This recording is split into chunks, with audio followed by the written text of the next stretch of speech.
ChatGPT, AI machines, satellite, engine ignition, click here, and liftoff.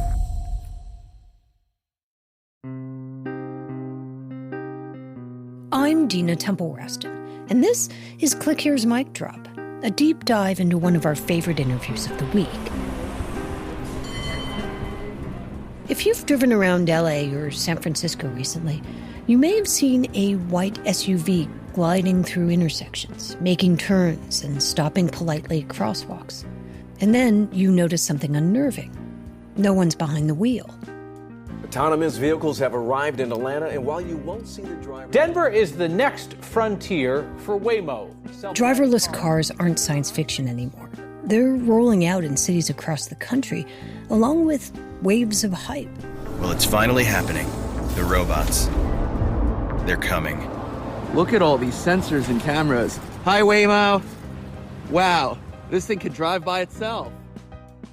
Gary Marcus has been charting the promise of AI for decades now. He's an emeritus professor of psychology and neuroscience at NYU, and he says there's a real philosopher's stone feel to all of it.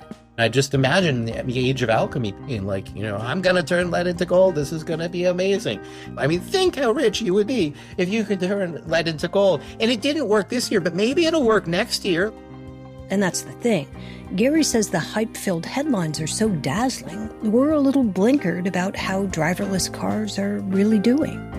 Waymo, the self-driving car service, is recalling over 1,200 vehicles due to a software flaw that caused some of them to crash into chains, gates, and other roadway barriers. Earlier this week, we spoke with novelist Bruce Holsinger about his new book, Culpability. It's a story about an autonomous minivan colliding with tragedy, and the family inside left wrestling with responsibility. But in the real world, Gary Marcus makes a compelling case that we're not even at the moral dilemma stage yet. We're still struggling with the basics. The reality is our ability to make systems perceive the world well and to reason over them is limited. And so, in a way, those moral dilemmas for now are the icing on the cake. But just the basic ethical thing of don't run into things, don't run into people, turns out to be harder to get right in some of these systems than you would have thought. Stay with us.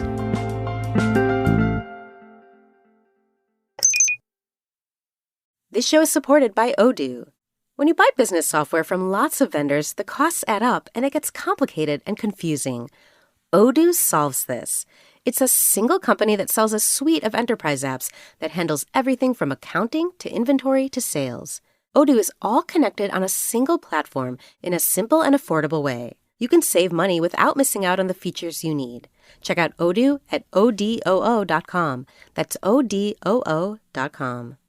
Support for Click Here comes from Clean My Mac. If you're like me, your cloud drives are packed with files you don't actually need. Sync duplicates, old backups, random junk just gobbling up storage. Clean My Mac takes care of that with a new cloud cleanup feature. It connects to your accounts on iCloud, OneDrive, and Google Drive and scans to find large space wasters, both in cloud storage and on your device. And while my Mac health is apparently excellent, Clean My Mac found 8 gigabytes of junk on my computer and tons of duplicate downloads, and it removed a bunch of leftover applications I never use. Who knew? And this happens locally on my Mac, so my data stays safe. Clean My Mac has a whole suite of other features, too, including their Moonlight anti-malware engine. With just a click, the anti-malware tool scans and removes viruses, ensuring your Mac remains threat-free. Not everything deserves eternal storage, so why pay for it? Get tidy today with Clean My Mac. Try it free for 7 days and use the promo code CLICK to save an additional 20% on your purchase at cleanmymac.com. I'm Dina Temple-Raston, and this is Click Here's Mic Drop. Have you actually been in a Waymo or a Tesla on autopilot? Definitely the Waymos. I was in a Waymo just a couple months ago. I took 2 rides in San Francisco, and I sat in the front seat. Let's start with that. And I actually felt more comfortable there. I know that they've done a lot of work around San Francisco. I'm willing to do that in San Francisco as a scientist. I think the odds are pretty good that it's going to be a safe trip. Waymo has built its reputation on caution. Years of mapping, carefully defined service zones, a company more interested in avoiding headlines than making them. There's what we call geofencing, and so they can't take certain routes and they can't take certain roads and so forth. And when things get strange or confusing, the cars can call in remote fleet response teams to guide them through it. But even with that meticulous approach, last month Waymo had a brush with tragedy. In Tempe, Arizona, one of its SUVs, empty at the time, was slowing to yield at a crosswalk, and a motorcycle rear-ended it. Seconds later, another car struck the motorcyclist and then fled the scene. The rider was killed. And because Waymos are constantly filming their surroundings, the company was able to hand over the license plate number of the driver who left the scene. And, at least for now, regulators aren't blaming Waymo. But Gary Marcus says that won't last. I always think we're like one really bad accident away from the public getting really upset about this. Though originally he thought maybe these cars would be made more safe than the ones driven by humans. I saw something you wrote back in 2012 for The New Yorker where you talked about someday humans might not be allowed to drive because driverless cars would be so safe. Do you still stand by that prediction, or has reality kind of shifted your view? It will certainly happen. The main problem, which I've been writing about since 2016, is that these systems are not very good in unusual circumstances, what we call outliers or edge cases.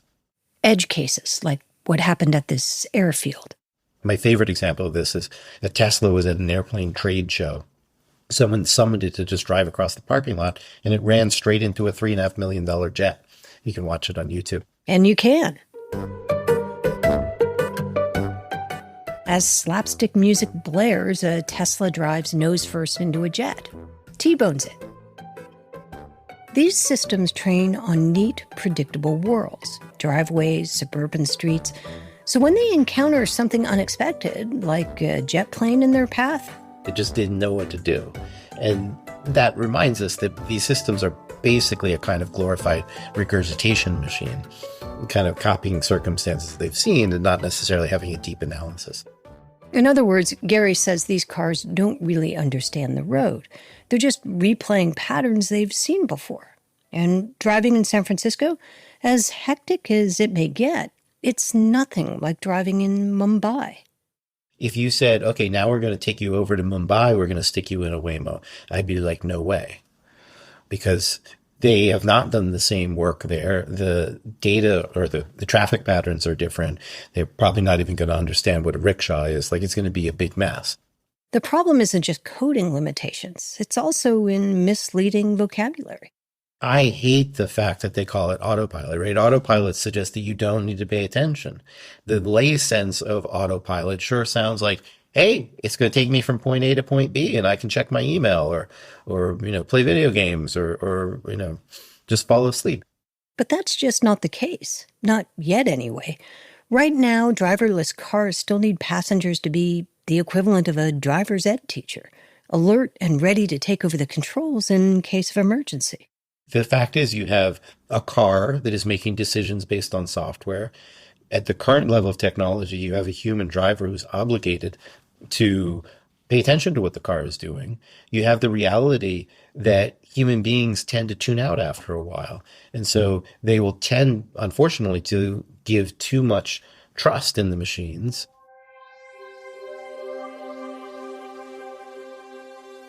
When Gary Marcus first started writing about driverless cars, he didn't dwell on the coding glitches or fender benders. He was thinking about morality, the kind of thought experiment philosophers love, the trolley problem. It laid out a dilemma like this, where there's a school bus going out of control, and you're in the driverless car. Should the driverless car save you or the school bus full of children? It's the stuff of ethics seminars and late-night dorm debates. But Gary Marcus says it turned out to be a kind of distraction. And I think in some ways we got distracted from the reality of how hard it is to just make these things go safely in general, even when there isn't a moral dilemma.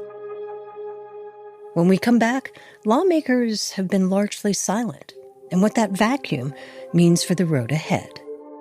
Stay with us. Support for Click Here comes from Claude AI. Claude is the AI for minds that don't stop at good enough. It's the collaborator that actually understands your entire workflow and thinks with you, not for you. Whether you're debugging code at midnight or strategizing your next business move, Claude extends your thinking to tackle the problems that matter. Why settle for a basic search when you can have a real conversation with Claude? Claude doesn't just fetch results. It helps you think and brainstorm and summarize and draft and even explain. Whether you're untangling a tricky article, preparing interview questions, or polishing up a memo, Claude can help. Ready to tackle bigger problems? Sign up for Claude today and get 50% off Claude Pro when you use this link. Claude.ai/clickhere. That's Claude.ai/clickhere. Right now for 50% off your first 3 months of Claude Pro.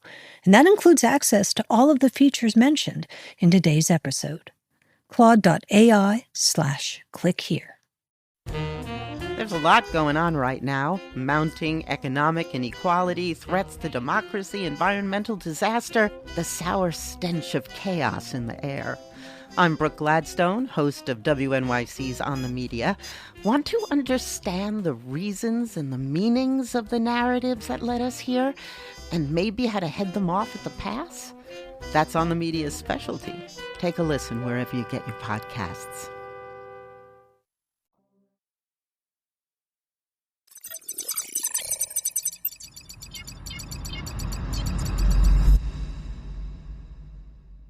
Getting into the backseat of a Waymo might feel like something out of the Jetsons, but Gary wonders whether they should even be on the road. We're just early in the process, and we have this illusion that we're like right there, and we're not. And that's probably because there's some ideas about how to build this stuff that we are lacking, just like the alchemists were lacking the understanding of the periodic table. And now, the excitement from innovators and the pressure from investors is starting to cloud rational risk assessment. The government's own automated vehicles framework is paring back what companies have to disclose. And at the Department of Transportation, officials are even proposing to loosen mandates, like the rule requiring windshield wipers on driverless cars. Because they say if no one's driving, why should anyone need to look out? But that logic isn't just confined to cars. It's the story of AI writ large. A recent MIT study found that 95% of AI pilots have failed. And when that number surfaced, investors got skittish. All of which makes the stakes that much higher once the literal rubber meets the road, where experts warn we're scaling up far faster than we're making it safe.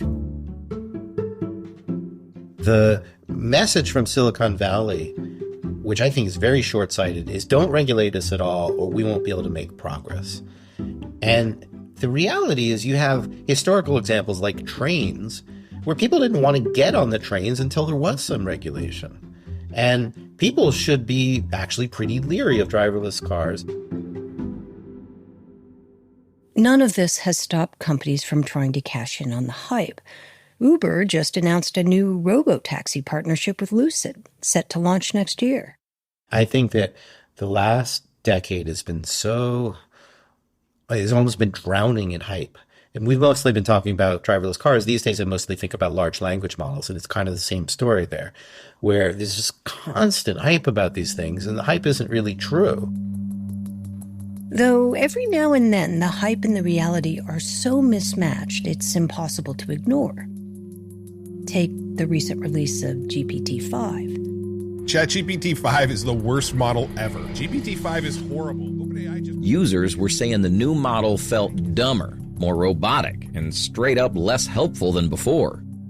I kept telling people for years, GPT-5 is not going to be magic. And the whole industry like dumped on me. They all went after me for even daring to raise the question of like, was this idea of scaling, which also is partly behind the driverless cars, was it going to kind of produce these magical results? They hated me for it. And, now GPT-5 came out and people are starting to realize that I had a point. But it took, 3 years of just like constant hype and constant not quite meeting expectations for people to realize that maybe this stuff is oversold. And every incentive is to overhype these things. So, for example, if you're a journalist and you write a story about, it's sort of going slowly, but it's not, it's not really there yet. Nobody wants to read that. They want to read, tomorrow the world will change and your children won't need to learn to drive. Like, that's a much more exciting story. Gary says this mismatch between hype and reality, while it's been mostly bypassed so far, he thinks there'll come a point when people stop turning a blind eye. I'll go on public record as saying some aspect of AI, whether it's driverless cars or LLMs leading people to delusions or something, that some aspect will actually be a fairly big part of the 2028 election. Because we have all these people running without regulation, and we've seen what happens with that before. Like with, banks ran without regulation for a while, and then we had a banking crisis. Like, nobody should be surprised if something pretty bad happens, cybercrime, driverless car, something like that, in the next couple of years, such that by the time 2028 comes, a bunch of the public is like, hey, this has got to stop. You need to do a better job here of regulating.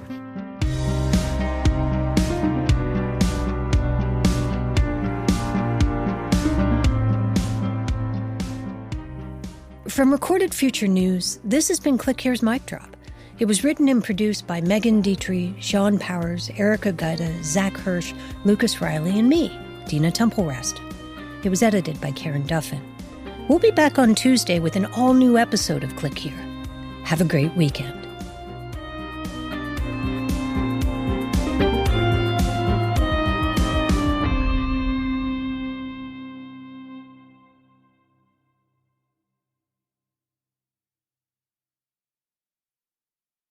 Looking for more of the cybersecurity and intelligence coverage you get on Click Here?